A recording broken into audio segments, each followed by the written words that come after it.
Chase McGrath for the win for the Volunteers. From 40.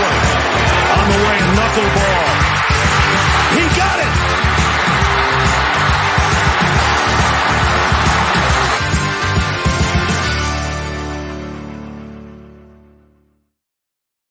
All right. College football slate this week is as packed as maybe ever. Some people are saying ever. I'm not going to go that far, okay?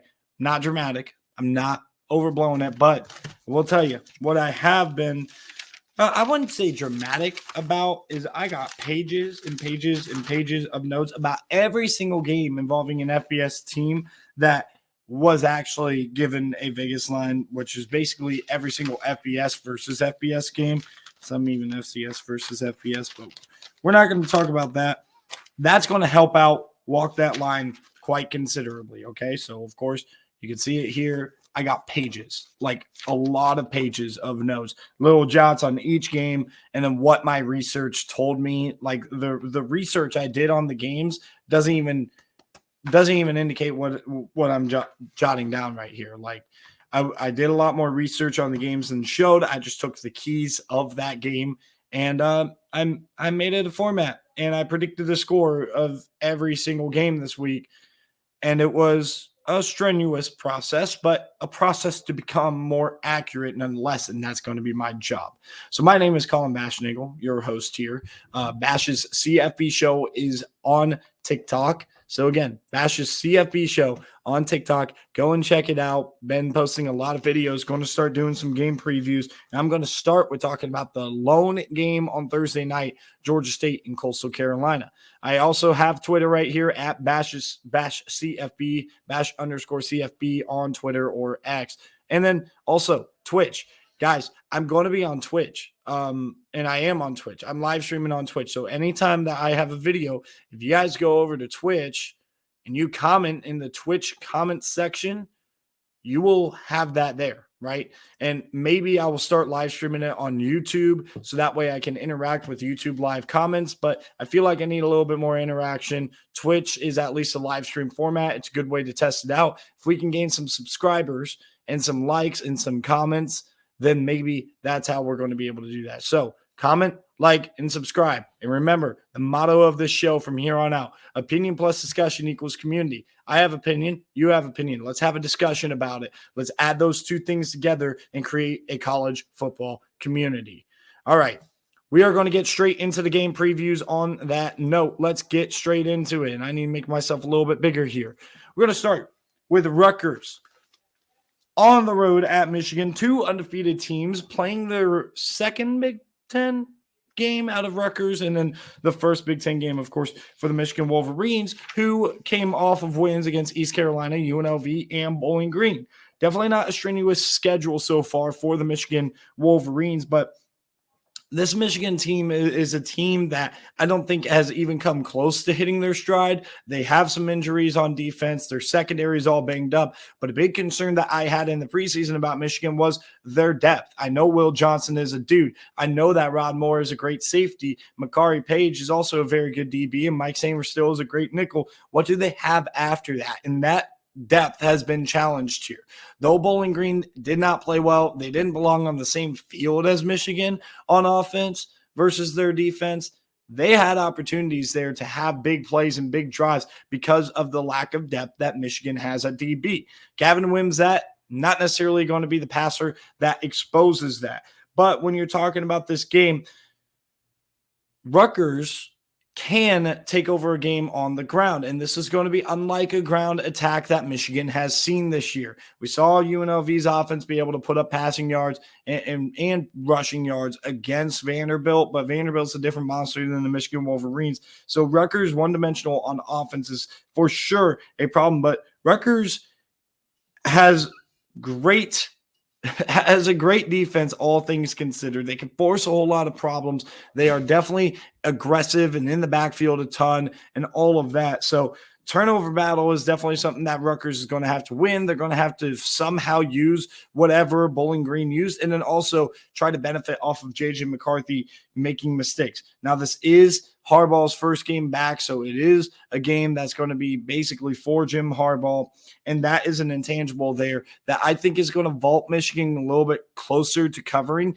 I have it right on the number right now. I have Michigan winning this game 34-10 in kind of an outweighing fashion. I do respect Rutgers' offense enough or defense enough for them to contain Michigan, but at the end of the day, I think their offense is just too one-dimensional, and they have one good touchdown drive in this game.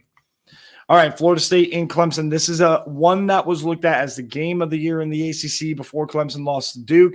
Now we really don't know what that is. Could it be this game? Could it be Florida State and Miami? Could it be Florida State, North Carolina, meeting up? And we'll just have to see about that down the line. But regardless, Clemson's pass defense seems to be what I want to highlight here. Clemson's pass defense looks like it is fit to be able to contain Florida State's passing game. And I think that they really didn't get exposed by Riley Leonard and Duke on the defensive side of the ball. Like, they got put in a lot of vulnerable positions by their offense, trying to turn over the ball and just not finishing drives as well. And the other thing too is, and this is what you got to watch for a little bit with Jordan Travis, is the quarterback run game. Now, Riley Leonard is definitely more willing to run than Jordan Travis, and honestly, most quarterbacks that Clemson is going to face this season. When you're talking about Florida State, they're vulnerable as well when it comes to pass defense. So you're going to be looking for Cade Klubnik to have a big day. You're going to be looking for Antonio Williams to have that breakout type of game and start a breakout year, because he did not really show up and break out against Duke. He was solid against Duke, but he definitely didn't shine there. So Clemson's passing attack, Jake Bredingstool, needs to be more involved than he was against Duke as well at tight end. He's a matchup miss. A nightmare. And then the Clemson run game is going to be interesting to watch. A lot of drama with Will Shipley last week. I'm curious to see how he plays through that, if he plays motivated, if they're able to bring him back, if he was even gone in the first place or just frustrated.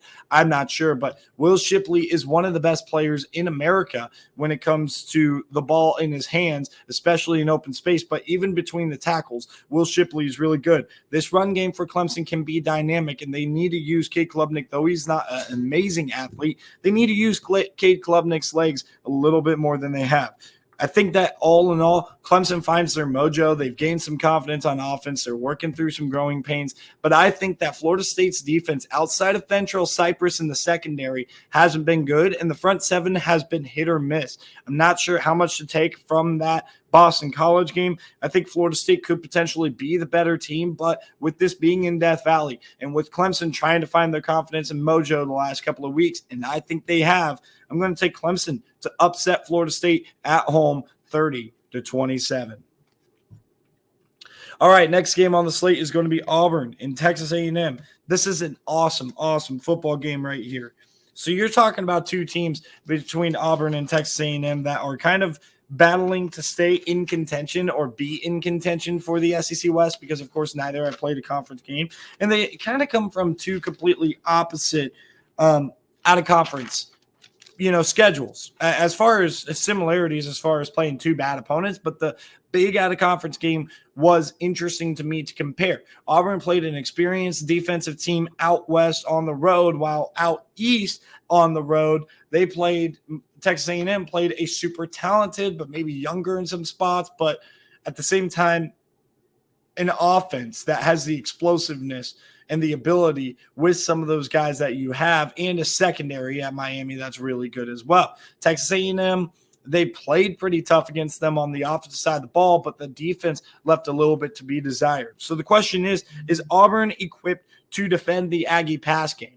And the answer to me is I'm not sure if they really are. I think they are to a certain extent, but clutch plays can definitely be made by Texas A&M, Evan Stewart in company as well in that receiving game.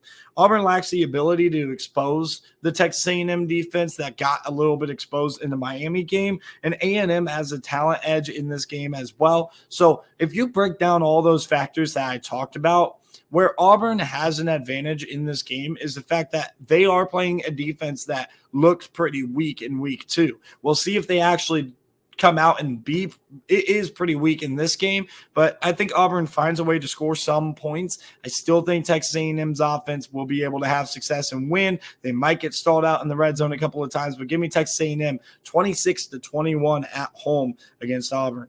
All right, West Kentucky, Troy, an underrated game in this one. So we have, that West Kentucky passing attack headlined by Austin Reed, Malachi Corley, and of course, Christian Blue Smith.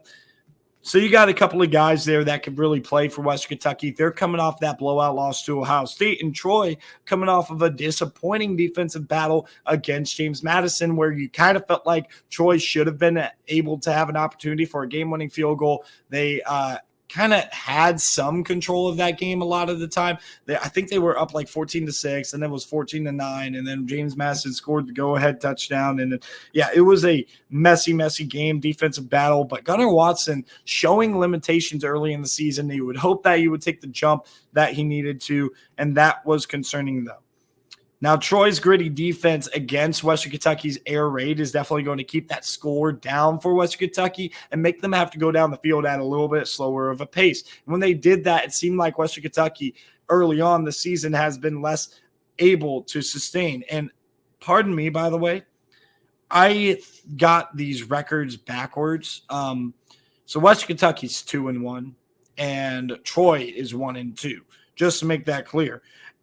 But the biggest thing that I'm going to highlight here is I think Kamani Vidal is going to have a massive day for the Troy Rush game because of the fact that I feel like Western Kentucky's rush defense is a big concern of mine for this team. I think that this is a bad matchup for Western Kentucky having to go on the road here. I'm going to take Troy. If you can get it at 3, play it 3.5. I don't like that little hook, but I'm going to take Troy to win this game 31-21. I think their physical presence outweighs Western Kentucky. All right, we get the 3:30 slate right here with Colorado and Oregon. A lot of people are going to be talking about this game, and the money turns out to be with Colorado in this game. That is surprising to me, and that's why the spread went up from 21 to 21.5, and now it's found its way down to, I believe, 20.5 in favor of Oregon. Oregon, to me, is by far the better team. When I look at what Oregon needs to do on defense, it's pretty simple. Their secondary needs to keep playing well, and that's how they're going to be able to defend Colorado. Colorado has shown an inability to run the ball. The biggest thing I am worried about here when it comes to Colorado running the ball is the freshman Dylan Edwards, or for Oregon defending Colorado's run. The freshman Dylan Edwards has yet to break out a big run, but he's had a good handful of big receiving plays, specifically against TCU. Does he end up finding a little bit of a crease and hitting a home run, especially when you're trying to focus against the pass? That's what I'm going to be looking for.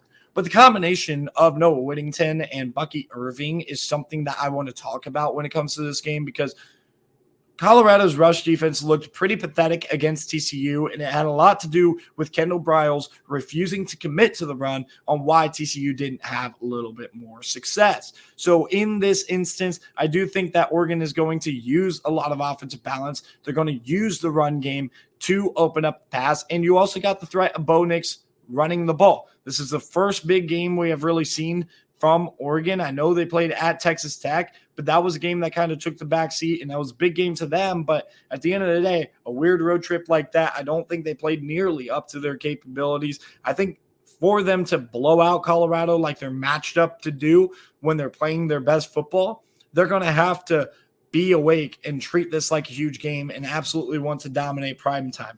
I do think Oregon covers. I am far from locking it up, but I do think Oregon scores 50-plus points in this game, and I just don't think Colorado keeps up. 51-24 is the final score I have written down. UCLA is on the road at Utah, also at 3:30. This is at Fox. And again, like, we have a loaded slate here. That noon slate was the weakest, and that was pretty good, like what we saw right there with Michigan, Rutgers, and Florida State, and Clemson. And yeah, there's a lot of good games, and I feel like 3:30 is definitely the strong slate. You have UCLA on the road at Utah, 4.5-point favorite as of now. Now Cam Rising might be playing in this game, which, and he's not even like really questionable. Like, he's cleared to play. So the question is going to be, do they think he's had enough practice reps to actually play in this game? UCLA's defense, though, should be really good and solid and set in this game. I mean, Utah's running the ball has not been amazing. They haven't been amazing passing the ball on a consistent basis. The run game opens up with Noah Johnson at the quarterback spot. But when they have had Barnes running the show, it was a little bit better of a passing attack, but not much better. At the end of the day, the efficiency wasn't there. And that's where they're missing Cam Rising.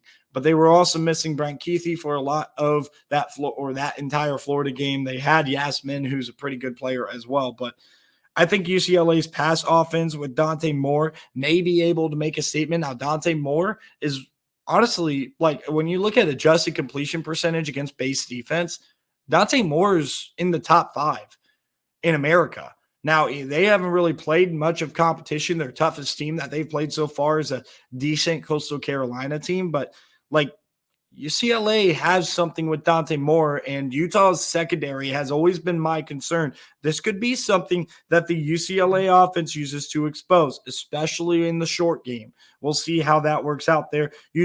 Utah's defense must stand up for them to win this game, and I'm not sure if I trust that front seven, and if they're living in the backfield, but I trust that the O-line for UCLA is pretty solid. We haven't really seen them against a defensive line that can match up with them, however, and this one can, the front seven that can match up. I think UCLA, though, they have the ability on offense. They have the offensive line. I'm going to take UCLA to win this game in a close one, 23-21. I'm pulling the upset. I am not high on Utah. There's a reason why they're ranked number 25. They could pull off this win, though. Who am I to be this is like a big criticism of mine.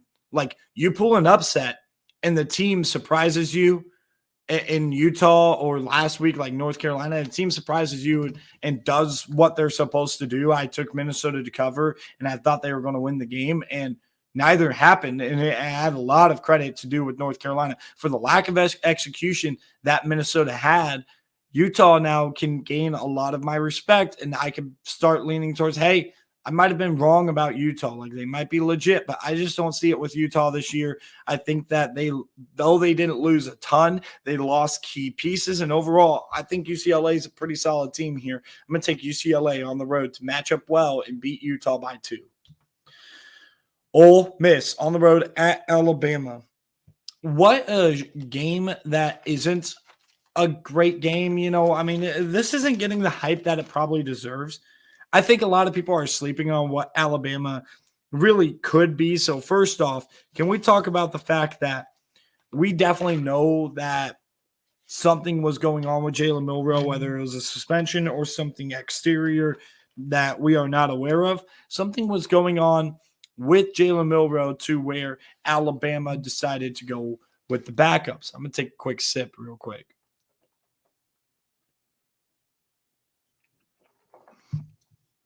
So, Ole Miss's solid rush defense is what I'm going to look at here. They have been more vulnerable against the pass than they have against the rush, and they played Tulane now. Like, this isn't a team that played all cupcakes. They played a Tulane team who tries to run the ball, and Willie Fritz has always built his identity around it. That's how they beat USC last year in the Cotton Bowl. Now, they did play a Georgia Tech team that throws the ball a ton and can't really run the ball, so that kind of could skew it the other way. And then they played Mercer, which they're going to shut down regardless. But I'm impressed with this rush defense. The pass defense is that definitely the concern. But the other thing I'm going to add to the table is, though Kai Horton, who played against Ole Miss for Tulane, is a decent athlete, he is not near the elite athlete that Jalen Milroe is. The added ability of the quarterback run game is, number one, super beneficial to the Alabama Crimson Tide. But number two, it is a lot harder to defend the run when that threat of the quarterback run is there. So a lot of zone read and RPOs needs to be used. And then finally, help out Jalen Milroe a little bit. And helping out Jalen Milroe is these wide receivers need to find a way to get open down the field. I'm looking at Isaiah Bond to have a massive, massive day, career day. And then Ja'Cory Brooks needs to play better. I know he missed, I think he missed all of week 1. If I'm not mistaken, he was suspended.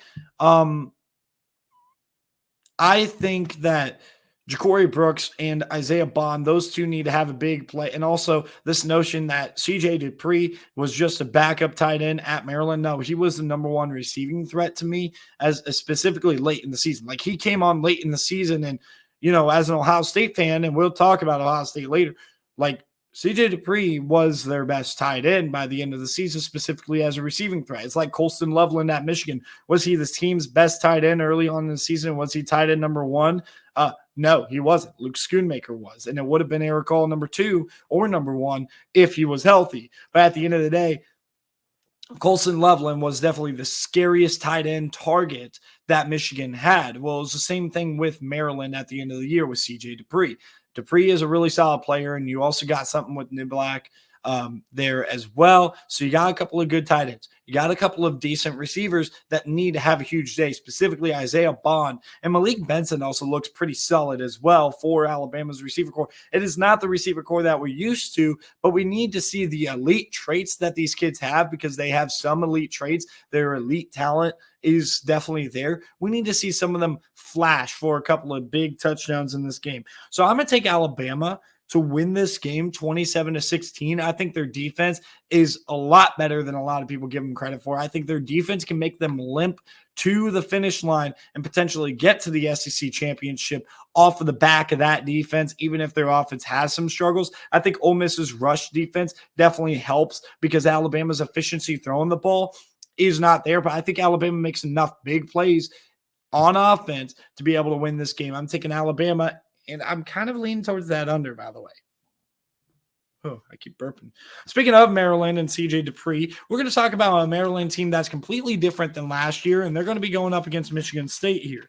Now, a big reason why I put this on the slate here for us to talk about is Michigan State definitely going to fire Mel Tucker at this point. They announced that they were about to fire him, which that's going to be a mess of its own. I'm just telling you, like, that situation is just a mess. Brenda Tracy definitely does not have a ton of credibility, especially when it comes to the football community. And it's not because of anything that happened to her or allegedly happened to her. It's because of how she's acted in the football community towards cases that she has no idea about, getting people in trouble. And I'm going to cite the most famous one, the Matt Araiza situation, right? She was super vocal about what Matt Araiza did or didn't do and really did do, but he wasn't there. He was proven not to be there the entire time. So this all happens, and it seems fishy that, you know, you have all these phone calls that went past 30 minutes, and it just seemed like it was a consensual adult relationship. At the end of the day, Mel Tucker's getting fired for apparently sexual harassment, not going into detail like crazy over the phone, though. So this will be a second game without Mel Tucker, and really the first game since he's gotten fired, right? That is definitely something to be concerned about when it comes to this game. I mean, we saw them absolutely get embarrassed against Washington when all this distraction and all this stuff was happening. They lost 41-0 against the Washington Huskies. Now, I'm not looking at my notes to check the score. I'm trying to find the game for the notes, actually. Because when you take notes on every single freaking game, you can't find the ones sometimes that you need. And if I can't find it, oh well. I have a lot of this up to memory, and the bottom line is this. Michigan State's defense is definitely putrid. I trust that Taulia Tagovailoa is going to be able to hit his targets. He doesn't have the receivers he did last year, but guess what? This run game is a little bit better. The offensive line is pretty decent, and then you also have a two-headed monster at running back, headlined by Roman Hemby. He's definitely the bigger monster out of the two, but Roman Hemby has definitely taken a step forward in this next season for him. And then also Antoine Littleton, the bigger back, the more in between the tackles back. They complement each other. It's a thunder and lightning type of situation right here. And then you have Taulia Tagovailoa, who really I trust more than any quarterback in the Big Ten because there's so much unknown with Aller. There's so much unknown with McCord and McCarthy. We just saw 3 picks out of him last week. We know not to trust him as much as some of these other guys. So overall, I think that this team is definitely going to be able to move the ball on this Michigan State defense. I think their defense has played pretty solid. Slow starts are definitely a concern for Maryland. Fell behind, was trailing Charlotte at the half, which is crazy to me. Even though Charlotte seems like they're a ton improved. Like I was a year early on Charlotte being improved there. And then you're talking about a slow start where they were tied up, I believe, at the half against the Virginia Cavaliers, and then they pulled away in the second half like nobody's business. I think something similar happens here, but I think Maryland's offense absolutely explodes in East Lansing. I'm taking Maryland to cover, Maryland to win. More on this game in a little bit. Boston College, minus 14 for Louisville at home against Boston College here. Boston College coming off that loss to Florida State, but I feel like it was a little bit of fool's gold. A, do you have a little bit of a hangover, though you lost that game? You played your heart out. Do you have a little bit of a hangover having to go to the middle of Kentucky for this ball game? B, are you able to stop Louisville's passing attack and the big runs that Jawhar Jordan's able to hit in this game? And I apologize, I keep burping here. At the end of the day, I think Louisville's offense is way too powerful for this Boston College defense to handle. I felt like there were plenty of opportunities for Florida State to take the game, and they just didn't. The pass defense, they had a great game plan, but there's still a lot of team speed on Louisville's squad, and it might not be more than Florida State's per se on offense, or on defense. But on offense, I feel like their receiver threats are one-trick ponies. They're going to be home run hitters.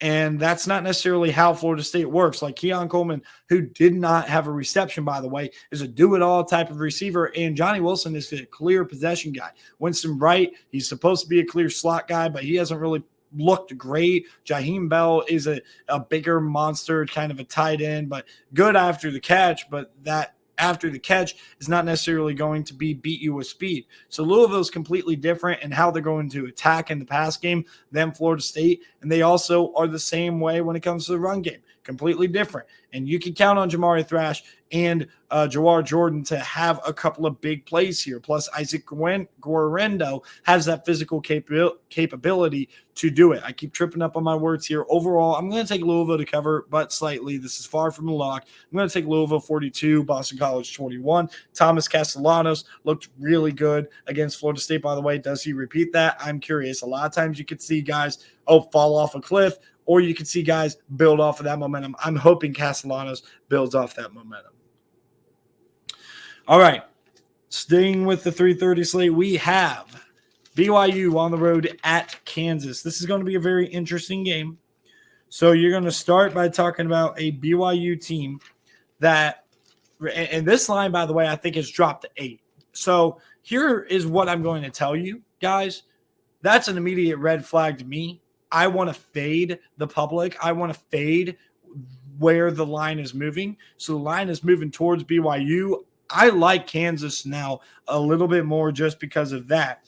Now, Slovis efficiency is definitely going to be crucial in this game. This Kansas secondary has been pretty solid. And by the way, a lot of people forgot that Kansas secondary had 2 key players out in the first half against Nevada. It does not make any excuse for why that game was close late, but there was somewhat of a flow of that defense that was a little bit off to where Nevada can slowly grind down the field, and the offense really didn't get in a rhythm because they just went so long without the football against Nevada.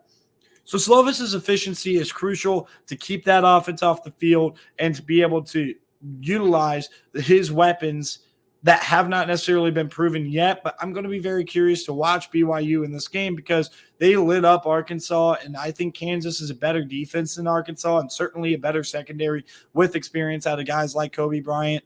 But with that being said, BYU here, they were able to kind of grind their first 2 games to a halt, be able to dominate with defense. They couldn't do that against Arkansas. They've won in multiple ways, and that's what I like about BYU. That's why they're considered for a top 25 spot. Kansas is considered because I was high on them, and then they looked bad last week. I don't care if you got guys out. You need to be able to play better because if you have those guys injured instead of sitting for a half because of targeting calls against Illinois that were complete bogus, then you're talking about a Kansas team that just doesn't have depth, and those injuries are long-term, and that affects this team. So Kansas has to prove it to me. Kansas, you must prove to me that you are the team I thought you were all along. This is a big statement game. In the preseason, I took BYU. In this game, I'm going to take Kansas. I think their defense, their secondary is good enough, and I think that their offense is going to be clicking on all cylinders with the balance that they have of the 5 freaking pass catchers that they have, including Devin Neal out of the backfield, who, by the way, can also run the ball really well. Going to be very curious to watch this game. Kansas wins this one. Tech, West Virginia. Texas Tech is a 6-point favorite on the road, and I think that line is dropping. I'm going to take another drink real quick. Hopefully it doesn't cause a crap ton more hiccups.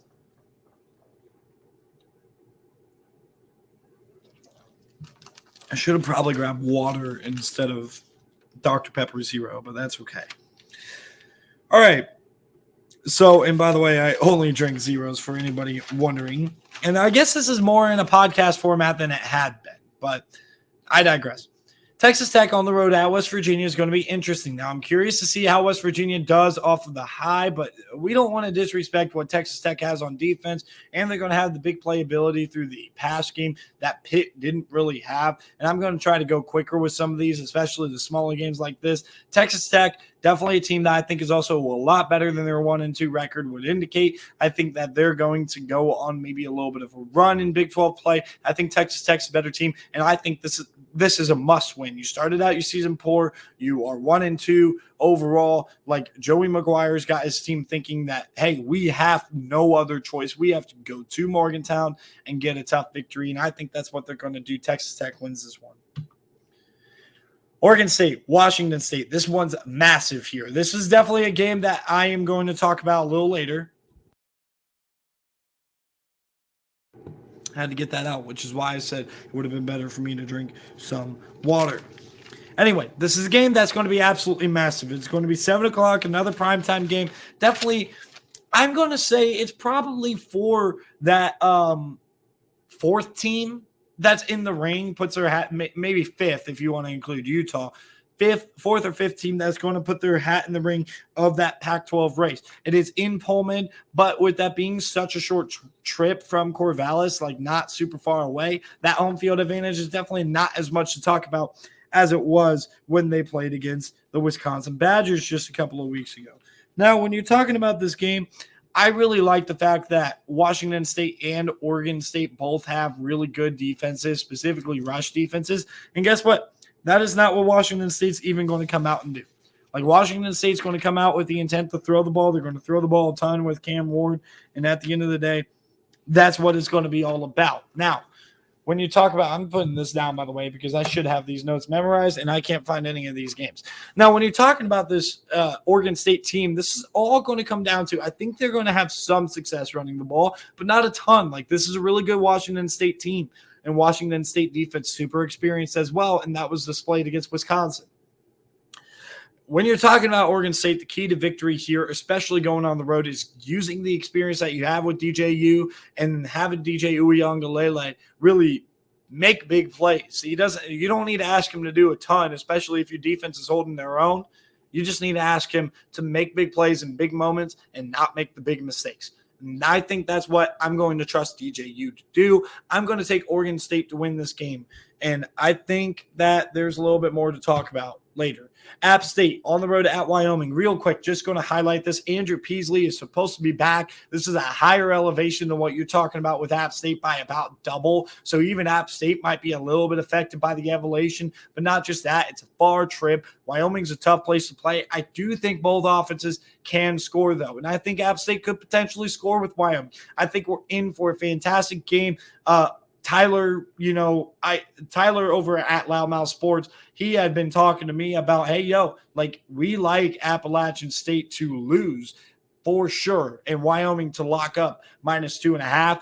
I don't feel the same way whatsoever. I think that this is a game that could go either way. They're both pretty solid teams. App State's proven to be a little bit better than we made them out to be in the preseason. And Wyoming is a heck of a ball team, but they also just played Texas on the road at Texas. And coming off a trip like that can be very dangerous. Overall, I'm going to take Wyoming to win. I'm going to take them to cover because of that being a small spread, but I would not play this. I would just enjoy this game as it is on CBS Sports Network.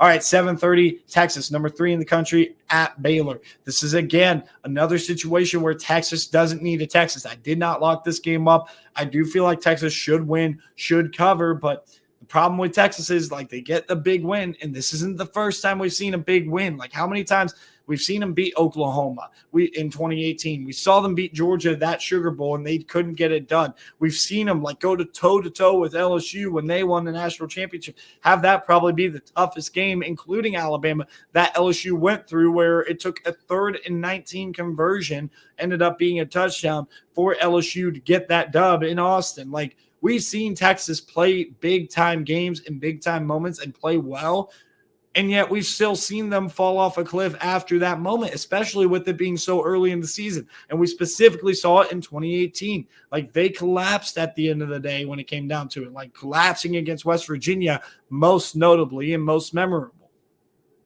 So I know they made the Big 12 championship there, but that was still a decently disappointing season for the Texas Longhorns. And I think that Texas needs to avoid that letdown. I think that's the culture that Sark's trying to build. Tied 10-10 in the fourth quarter, though, against Wyoming is concerning. So I'm going to take Texas to cover. I'm going to take them to win big, but do not be surprised if Baylor gives Texas a game, because that Texas culture still does what Texas culture does. Iowa.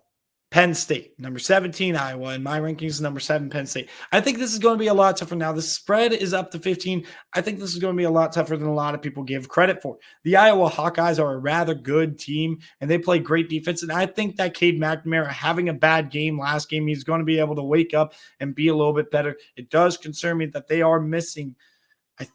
They're missing Eric All, I believe. It's not Luke Lachey, I don't think. It's Eric All. I could be wrong on that. Which one of those two got injured? Anyway, they're missing tight end, right? So they're missing one of the security blanket weapons, though. And at the end of the day, you're already talking about a Penn State team that has a great linebacking core who can match up, and some decent safeties, though a little bit concerning safeties. And that's where, like, their weakness of their back seven is definitely their safety position. And that's where a good tight end can absolutely expose Penn State. But I'm not sure if Iowa's going to be capable of exposing Penn State's defense. So I'm pretty confident that Penn State's going to win this game. Do they cover, though? That's going to be all up to Drew Aller and this offense. And I just don't see it. Like, I don't think that them struggling at Illinois was a fluke. I don't think that they're going to absolutely be able to pull away. I have them winning by right around 14. I do not play this line. I think that this game is a lot closer than comfortable for a lot of Penn State fans for a whiteout game, but whiteout's going to whiteout, number one. But does Iowa feed off that injury or energy? I don't know. We'll see. UCF, Kansas State. Whoa, I skipped a game, didn't I? Oh, am I missing a game? Oh, my gosh. I'm missing the freaking biggest game. How did that happen? Wow. Well, we're going to come back to that and talk about that last. And you got a glimpse at my first page of logs. UCF at Kansas State. I think Vegas is sleeping on Kansas State. This line keeps going down and down and down and down. If you get it at 4, 4.5, 5, 6, I don't really care. I like this all the way up to a touchdown. I think Kansas State wins by multiple scores. For as much respect as I have for UCF, right? John Rice Plumlee's health, a little bit of concern. That's number one. In fact, I'm pretty sure he's going to be out for this game. But if he's not, still a little bit of a concern for UCF. He did not play last week. But number two, like, Kansas State is being a little bit doubted and a little bit underrated, if you would say, by Vegas, because of the fact, and they might be doing this for the public, and it's because of the fact that they lost at Missouri. But Missouri, to me, is a really good team that maybe Vegas isn't valuing. I mean, they are favored by like 5.5 right now against Memphis. Ridiculous.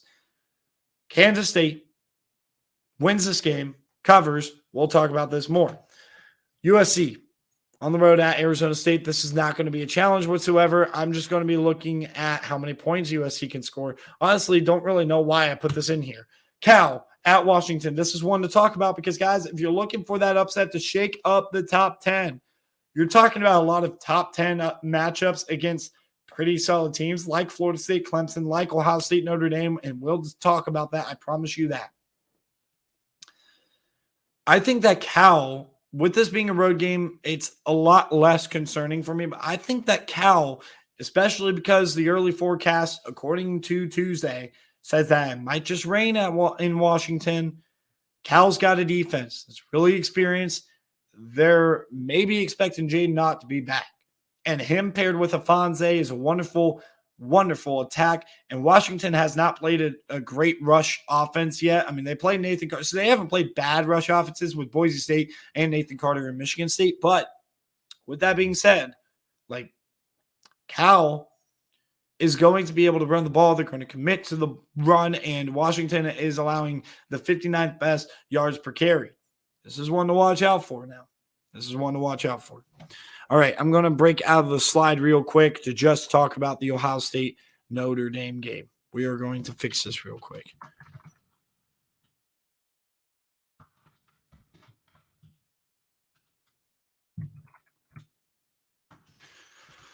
All right, well, this is going well for a podcast format and a live stream format. Ohio State at Notre Dame. All right, the game of the week. You can see I'm wearing neutral. Like, I'm not wearing Ohio State. I get it's gray, whatever.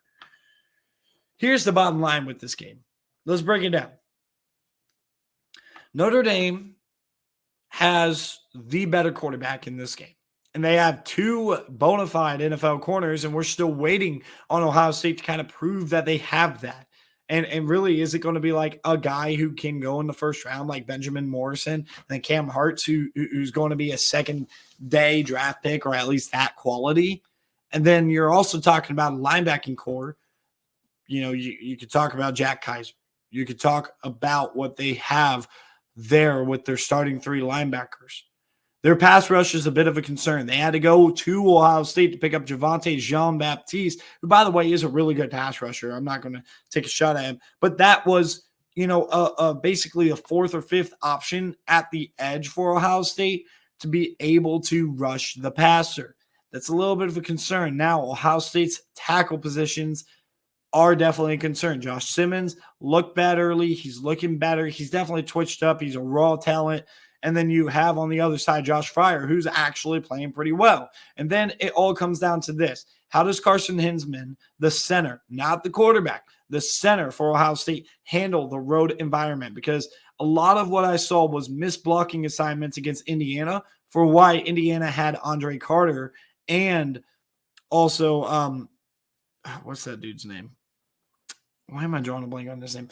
Two guys in the back, Aaron Casey and Andre Carter in the backfield the entire game against Ohio State was a lot to do with the fact that it was misidentified, and that starts with the center. First-year center, Carson Hinsman, is maybe a little bit more important than Kyle McCord because the ability to run the ball and the ability to make sure you pick up the correct blocks and blitzes is what will win the game for Ohio State on offense. They will score some points and move that football if Carson Hinsman absolutely shines in this game. He's had his moments as far as physical play. He's also had some bad moments as far as physical play, but the up here stuff, the mental stuff, that's something that Carson Hinsman left a lot to be desired in week 1 at Indiana. And this is the second road game here.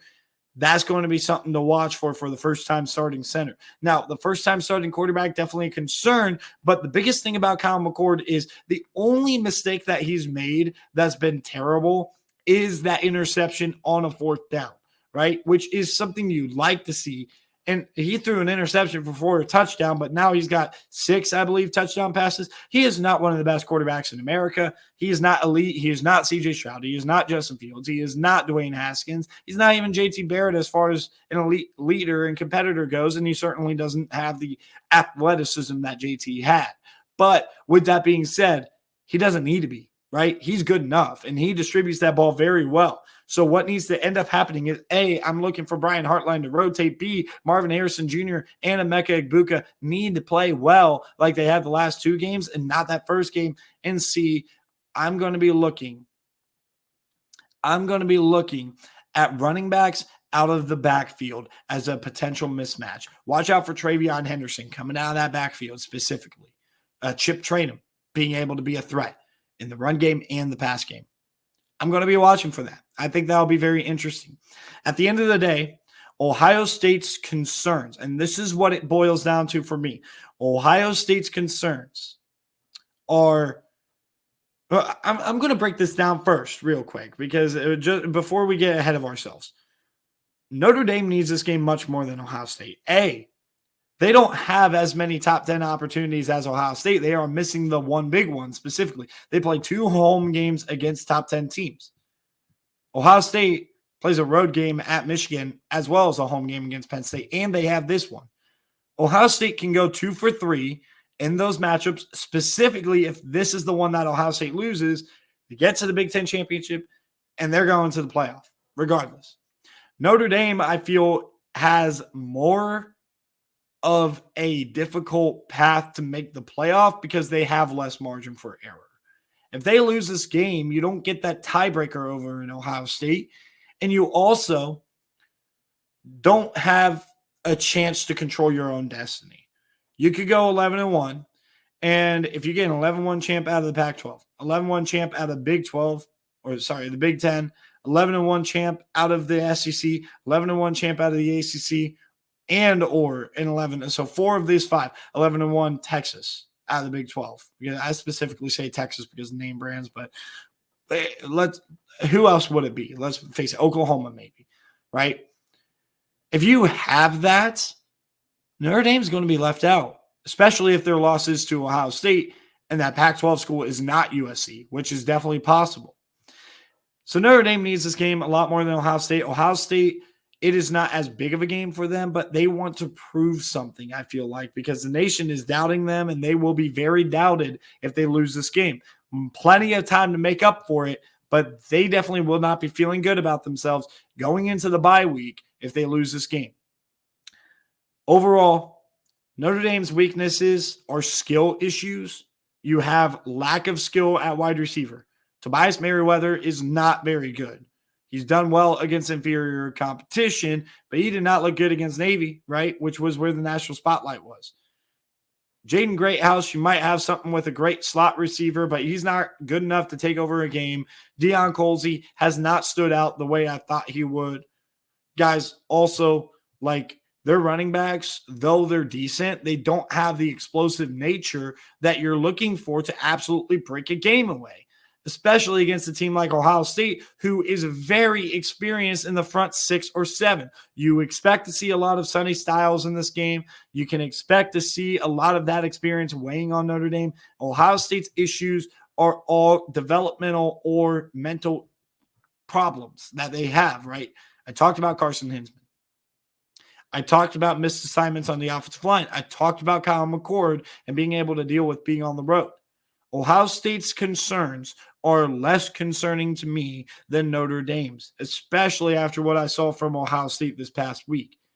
I think this is close. I think this is basically a pick 'em. I'm going to take Ohio State to win this game 27-24. That's the game of the week right there. Ohio State and Notre Dame. I apologize for missing that graphic, but we are going to go right back to the slides, and we are going to talk about Walk That Line. This is becoming a long video. Walk that line.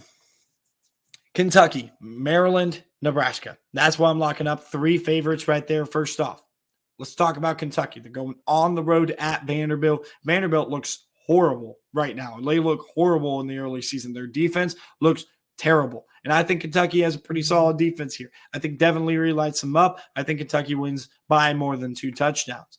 Maryland, -7.5. I don't like that extra hook, but I do think they win by double digits in East Lansing. I think they're that much better than Michigan State. Michigan State, going through all the turmoil, might just be the worst team in the Big Ten. Northwestern going to say, hey, what about me? And Nebraska also going to say, hey, what about me? Just kidding. I think we should be fine because Nebraska, -19.5 this week.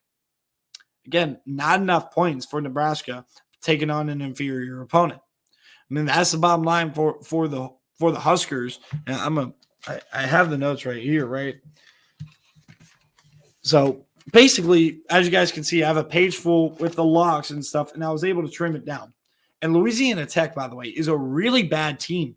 Like, they should have lost that game 1 against FIU, but of course, FIU picked the wrong quarterback or had the wrong quarterback in the game with Grayson James. Louisiana Tech is not a very good player. As long as Nebraska can lock up Smoke Harris, which I believe they can, Louisiana Tech's not going to score. And I think that Nebraska should be able to run all over them.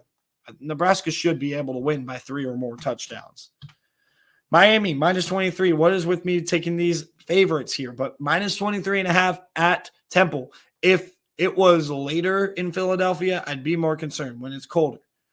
if it was a situation where you're going up to the Northeast, and even though it's a smaller team, they have a good home field advantage like Old Dominion seems to have for some weird reason, or even Army, that'd be different. But you go into an NFL stadium, Miami should have no problem covering against Temple. They should have no problem being opportunistic on defense against a pass-heavy attack with E.J. Warner. Then we go with an underdog plus 4.5. I'm taking UCLA to at least keep this close, but you guys saw my predictions. I took UCLA to win. If you want to place money line, do it. And also, the one thing I'm going to tell you, I cashed out on UCLA today because of rumors about Cam Rising. I am waiting to see if that line goes up. It certainly won't go down. If it does go down even a half point, I'm watching it like a hawk. I am going to just take the -4 or the +4 just so that way I don't lose out on that point. But I'm looking for this to get up to +5.5 to give me that extra comfort, maybe a +6, hopefully, so we can look for a push. I'm looking for that with Cam Rising coming back. So just hold off on playing UCLA, Utah, but I like UCLA to cover. And if you're on the Utah side of things and you disagree with me, take Utah now. Buy their stock now before it potentially goes up with Cam Rising confirmed back. Eastern Michigan, Jacksonville State. I'm taking the under 53.5. A little bit too high for my flavor for two run-heavy teams. Samson Evans and then the Zion Webb-led rushing attack for Jacksonville State. Rich Rod definitely mucks up. We saw what happened against UTEP for Jacksonville State, 30 total points. A similar type of game I'm expecting here. Maybe not 30 total, but 40 total. That is within reason. I'm going to take the under for sure. And by the way, I got that number up. It was at 50.5. I questioned it, and then I saw the spread jumped up to 3.5 points or 3 points higher. And I'm like, all right, I'm all over that. South Alabama -15.5. Again, another favorite, I know. But when you look at the South Alabama team, they got smacked in the face a little bit against Tulane, and I think they learned their lessons. They absolutely dominated an Oklahoma State team who should have more talent. And they're playing against an Eastern Michigan team who is definitely struggling, or Central Michigan team who is definitely struggling. I think I like South Alabama by 3 or more touchdowns. So I am, hiccups. I'm very comfortable with 15.5.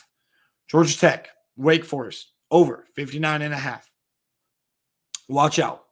Watch out for this game. I think that this game is going to have a lot of fireworks. I think Wake Forest's offense definitely plays better like they did in the second half. And I also think Wake Forest is going to have a hard time stopping Haynes King in this offense that has been really good early in the season.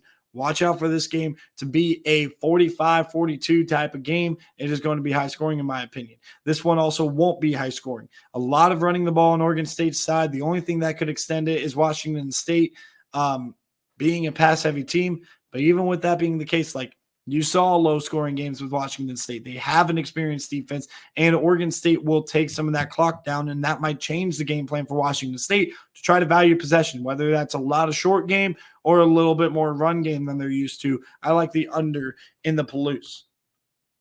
Also, maybe rain up there, right? How about Southern Miss? -6.5. Southern Miss is getting 6.5 against Arkansas State. This line might have even dropped a little bit because it had dropped from 7.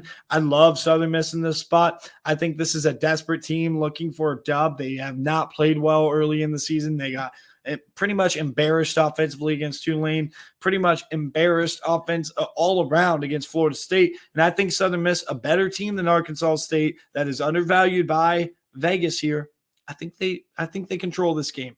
Buffalo, Louisiana. I like the over 58.5 or 58 points. Both of these teams can score. Buffalo allowing a lot of points. Their defense has really struggled. Louisiana with the tough run game for sure. And yeah, there's a lot of concern, but I was talking about this backup quarterback there, Zion. He is an absolute dog when it comes to running the ball. 7 carries for $116 this year. Like, this Louisiana rush attack was good before that, but now they added in the element of the quarterback run game. Maybe their pass game is not quite as dynamic. He still was pretty efficient in their win against UAB. I think Buffalo and UAB are not that far off. Buffalo starting out 0-3. I think that this team is desperate for a win too, so they're going to be slinging that rock around a ton. I'm taking the over. Kansas State, -5.5 is down to -4.5 right now. Take it while it's hot. I'm just saying, take it now. Like, Kansas State is going to win by at least a touchdown, at least. California plus 21.5. Now, this is down to 20.5. So hold on. Vegas is kind of going with me. I don't want that. I don't like that. But here's the thing about Cal. Tough weather. And that might be why it went down a point from this 21.5 I got it at. Tough weather, tough, gritty defense, run game heavy. Keep that offense off the field with Michael Penix Jr. and those three receivers that everybody knows about. And Cal's defense is going to be able to get some crucial stops, frustrate Washington. If there's a late night upset, if there's a top 5 upset that's completely out of nowhere, or a top 10 upset that's completely out of nowhere, it's Cal at Washington. I don't think Cal's going to win the game. I think Washington pulls it out. I think they win it by probably 10 points.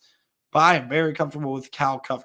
I took New Mexico State, by the way, with the money line last week. I'm doing the same thing this week. They're at the Islands. They're at Hawaii. I think they're a much better team than Hawaii. I think their pass defense will be able to defend Hawaii well enough. And I also think that they are very balanced on offense, and they're starting to find their stride again from a team that ended the season really hot last year. Watch out for New Mexico State on the road in the Islands. Also, I took 2 team overs, okay? 2 team overs. Double plays. Kansas State over 29.5. I think they score more than that against a decent UCF defense, but one that's definitely exploitable. And then over 31.5 for Maryland. I think they score at least 5 touchdowns. 35 is what I'm going to mark it at minimum with Maryland. I really like this offense and what they're able to do. The run game is there. Talia is there. And yeah, we like it. So to close things out, you can get a last look at my top 25 right there on the slideshow again. Sorry that this was a little bit of a funky show. I'm going to be doing a lot more like live stream format stuff. And this is a live stream, but we're going to post this as a YouTube video. And if I decide to on like Friday night, I'm going to make like a shorter, quicker YouTube video just to help with clicks. It certainly might help because this video definitely did get drawn out a little bit longer, or a lot longer than I was expecting. So with that being said, thank you guys for tuning in. Really appreciate it. Make sure you guys like and subscribe. And we'll see you guys next time. You guys have a great weekend of college football.